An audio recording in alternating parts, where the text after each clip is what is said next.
ఒక యజమాని అట తన దాసులను ముగ్గురిని పిలిచి, ఒకరికేమో 5 తలాంతులు, మరొకరికి 2 తలాంతులు, ఇంకొకరికేమో 1 తలాంతు ఇచ్చి, నేను ఇచ్చిన ఈ తలాంతులను మీరు అభివృద్ధి పరచండి అని చెప్పి వారికి ఆ బాధ్యతలను అప్పగించి దూరదేశానికి వెళ్ళిపోయాడు. పరలోక రాజ్యము ఒక యజమానుడు తన దాసులకు తలాంతులు ఇచ్చినట్టుగా ఉండును అని చెప్పి పరలోకమును గూర్చి దేవుడు సెలవిస్తున్నాడు. కొంతకాలం అయిన తర్వాత యజమానుడు తిరిగి వచ్చేసాడట. ఇచ్చినటువంటి తలాంతులను బట్టి లెక్క అడుగుతున్నాడట.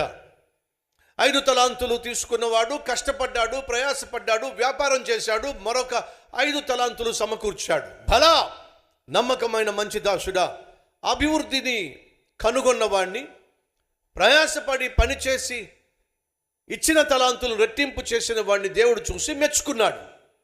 2 తలాంతులు కలవాడు కూడా తన తలాంతులను రెట్టింపు చేశాడు.